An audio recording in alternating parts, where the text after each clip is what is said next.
Assalamualaikum warahmatullahi wabarakatuh. Sebelumnya perkenalkan, nama saya Cahyadi Pratam, mahasiswa dari UIN Raden Fatah Palembang, Fakultas Ilmu Tarbiyah dan Keguruan dan Prodi Manajemen Pendidikan Islam.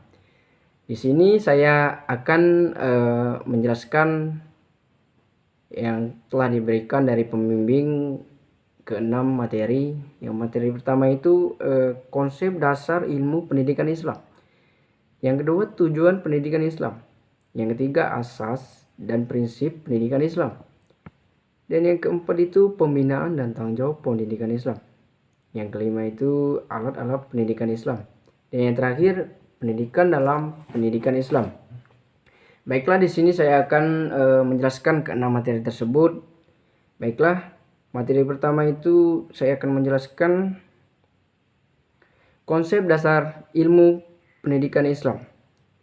Konsep dasar ilmu pendidikan Islam ini mencakup beberapa poin penting. Yang pertama itu tauhid. Tauhid ini ialah keyakinan akan keesaan Allah sebagai landasan utama dalam pendidikan Islam. Dan yang kedua, risalah. Risalah ini ialah pengakuan terhadap kenabian Muhammad sebagai Rasulullah terakhir dan penyampaian wahyu Allah. Dan yang ketiga, akhlak. Akhlak ini ialah pembentukan karakter yang baik dan moral yang sesuai dengan ajaran Islam. Dan yang keempat, ibadah. Ibadah ini ialah memahami dan melaksanakan kewajiban ritual seperti sholat, puasa, dan haji. Yang kelima, ilmu. Ilmu ini sangat penting dalam pengetahuan di bidang pendidikan sebagai upaya meningkatkan pemahaman terhadap ajaran Islam. Dan yang keenam, muamalah. Muamalah ini ialah etika dalam hubungan suatu ekonomi dan politik yang berlandaskan nilai-nilai Islam. Dan yang ketujuh, akhirat. Akhirat ini ialah kesadaran akan kehidupan setelah kematian dan persiapan untuk akhirat sebagai tujuan utama hidup. Baiklah, materi yang kedua ini tujuan pendidikan Islam. Tujuan pendidikan Islam ini yang pertama, satu, mendidik individu yang berakal, yaitu pada Allah Subhanahu wa Ta'ala yang memahami dan melaksanakan ajaran agama dalam setiap aspek kehidupan. Dan yang kedua, pembentukan karakter mulia. Pembentukan karakter mulia ialah yang berakhlak baik, jujur, disiplin, bertanggung jawab, dan memiliki empati terhadap sesama. Dan yang ketiga itu pengembangan potensi individu, ialah Islam mengajarkan pentingnya kita mengembangkan potensi individu secara holistik, baik secara intelektual, spiritual, maupun fisik untuk menjadi manusia yang lebih berkontribusi positif bagi bermasyarakat.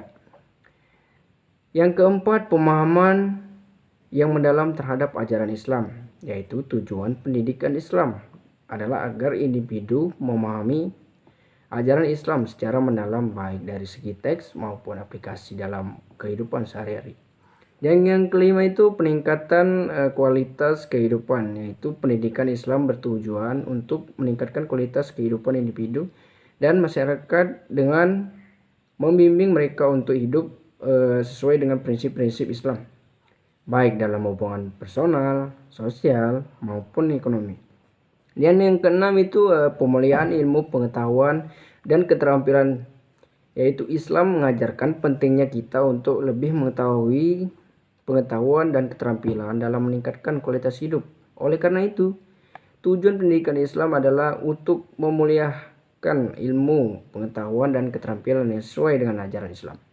Dan yang terakhir itu persiapan untuk akhirat, yaitu tujuan akhir dari pendidikan Islam adalah untuk mempersiapkan individu agar siap menghadapi akhirat dan mendapatkan keberkahan hidup di dalam dunia dan di dalam akhirat. Yang ketiga itu asas pendidikan Islam. Yang pertama, tauhid. Tauhid ini mengakui keesaan Allah Subhanahu wa Ta'ala sebagai dasar utama dalam pendidikan, menanamkan kesadaran akan ketaatan kepadanya dalam segala aspek kehidupan. Yang kedua, risalah. Risalah ini juga memahami dan mengikuti ajaran Islam yang disampaikan oleh Nabi Muhammad sebagai pedoman hidup. Yang ketiga, akhlak. Akhlak ini membentuk karakter yang baik dan moral yang sesuai dengan ajaran Islam seperti kejujuran, kasih sayang, dan toleransi. Yang keempat, ibadah. Ibadah ini menanamkan pengertian dan praktik ibadah seperti sholat, puasa, zakat, sebagai kewajiban kepada Allah. Yang kelima, ilmu. Ilmu ini sangat penting untuk kita lebih mengetahui dan pendidikan sebagai sarana untuk mendekatkan diri kepada Allah dan pengembangan potensi diri. Yang keenam itu muamalah. Muamalah ini mendorong kita untuk praktik yang adil dan bertanggung jawab dalam hubungan sosial, ekonomi, dan politik. Yang ketujuh itu akhirat. Akhirat ini ialah menanamkan kesadaran akan kehidupan setelah kematian dan pentingnya persiapan untuk ke akhirat. Yang lanjut lagi, prinsip-prinsip pendidikan Islam. Yang satu, tawaduh. Tawaduh atau kesederhanaan, yaitu membiasakan sikap rendah hati dalam berinteraksi dengan sesama dan dalam mencari ilmu. Yang kedua, tazkiyah atau perbaikan, mendorong kita untuk individu terus memperbaiki diri sehingga kita meningkatkan kualitas hidup sesuai dengan ajaran Islam. Dan yang ketiga itu takrub atau pendekatan, yaitu menyadari pentingnya pendekatan yang baik dalam mendekatkan kepada Allah dan dalam hubungan dengan sesama manusia. Yang keempat itu tahadun atau perjuangan, yaitu mendorong semangat perjuangan untuk meningkatkan kualitas hidup, baik secara pribadi, baik dari segi perilaku maupun pemikiran. Dan yang keenam itu tajdid, yaitu pembaruan, mengutamakan semangat pembaruan dalam segala aspek kehidupan sesuatu yang tentunya Islam. Pembinaan dan tanggung jawab dalam pendidikan Islam. Pembinaan dalam pendidikan Islam yaitu yang pertama itu pembinaan akidah, yaitu menanamkan keyakinan yang kokoh terhadap akidah Islam, mengajarkan konsep tauhid, risalah, dan akhir secara mendalam.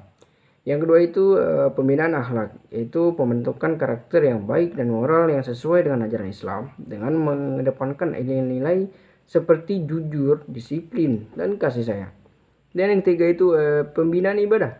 Pembinaan ibadah ini ialah memperkenalkan dan membimbing praktik ibadah secara benar, seperti sholat, puasa, zakat, dan haji, serta menanamkan kecintaan dan keistiqomahan dalam melaksanakannya. Dan yang keempat itu pembinaan ilmu. Pembinaan ilmu ini juga mendorong kita dalam membimbing praktik ibadah secara benar, seperti sholat, puasa, zakat, dan haji, serta menanamkan kecintaan dan keistiqomahan dalam melaksanakannya. Dan yang keempat itu pembinaan ilmu, mendorong kegiatan belajar mengajar yang aktif dan interaktif, memperkenalkan ilmu pengetahuan Islam dan umum secara komprehensif. Yang kelima, pembinaan keterampilan, yaitu mengembangkan keterampilan akademik dan praktis yang sesuai dengan tuntunan zaman, serta memberikan pemahaman yang mendalam tentang penerapan nilai-nilai Islam dalam kehidupan sehari-hari. Tanggung jawab dalam pendidikan Islam, yaitu satu, tanggung jawab individu, yaitu menyadari dan melaksanakan tanggung jawab individu dalam memperdalam pengetahuan agama, mengamalkan ajaran Islam dalam kehidupan sehari-hari, dan menjadi teladan bagi orang lain. Dan yang kedua itu tanggung jawab keluarga, yaitu mengajarkan dan membimbing anggota keluarga, khususnya anak-anak, dalam memahami dan mengamalkan ajaran Islam, serta menciptakan lingkungan keluarga yang harmonis. Dan yang ketiga itu tanggung jawab masyarakat, yaitu membangun dan mendukung komunitas yang berlandaskan nilai-nilai Islam, serta memberikan kontribusi positif dalam memperkuat identitas keislaman dan mengingatkan kualitas kehidupan bersama. Dan yang keempat itu tanggung jawab pemerintah dan lembaga pendidikan, yaitu menyediakan sarana dan perasaan pendidikan yang memadai, memberikan bimbingan dan pembinaan yang sesuai dengan ajaran Islam, serta mempromosikan pendidikan Islam sebagai bagian integral dan sistem pendidikan nasional. Alat-alat pendidikan Islam dan pendidikan Islam. Alat-alat pendidikan Islam yang pertama itu Al-Quran, yaitu kitab suci umat Islam yang menjadi sumber utama ajaran agama Islam dan pedoman hidup umat muslim. 2. Hadis. Hadis ini ialah kumpulan perkataan, perbuatan, dan persetujuan Nabi Muhammad SAW yang menjadi sumber kedua dalam ajaran agama Islam. Dan yang ketiga yaitu kitab klasik, yaitu buku-buku klasik Islam yang berisi penjelasan tafsir, Al-Quran, hadis, fikih, hukum Islam, akidah, atau teologi, dan tasawuf, mistisisme. Dan yang keempat itu media pembelajaran interaktif, misalnya aplikasi digital, video pembelajaran, dan permainan edukatif yang membantu memperkuat pemahaman terhadap ajaran Islam. Dan yang kelima itu papan tulis dan spidol untuk kita menyampaikan materi pelajaran dalam melakukan diskusi di dalam kelas. Dan yang keenam itu buku teks. Buku-buku teks ini yang berisi materi pelajaran Islam dari tingkat dasar hingga tingkat lanjut. Dan materi yang terakhir itu pendidikan dalam Islam, yaitu 1. Pendidikan formal, yaitu meliputi pendidikan di sekolah-sekolah Islam, madrasah, dan lembaga-lembaga pendidikan formal lainnya yang memberikan pengetahuan agama Islam serta pengetahuan umum. 2. Pendidikan informal, meliputi pengajaran agama Islam di masjid, majelis taklim, dan kelompok-kelompok keagamaan lainnya di luar lingkungan sekolah. Dan yang ketiga itu pendidikan keluarga, yaitu pendidikan agama Islam yang diberikan oleh orang tua rumah, seperti mengajarkan anak-anak membaca Al-Quran, sholat, dan mengamalkan nilai-nilai Islam dalam kehidupan sehari-hari. Dan yang keempat itu pendidikan karakter, yaitu meliputi pembentukan karakter yang baik dan moral yang sesuai dengan ajaran Islam, baik di sekolah maupun di lingkungan bermasyarakat. Yang kelima itu pendidikan profesional, yaitu memberikan pendidikan dan pelatihan keterampilan yang sesuai dengan prinsip-prinsip Islam seperti keahlian dalam bidang kesehatan, ekonomi, dan teknologi. Baik, sampai di situ saja saya menjelaskan materi yang keenam. Lebih kurang maaf kalau ada kesalahan, saya mohon maaf. Saya tutup. Assalamualaikum warahmatullahi wabarakatuh. Thank you.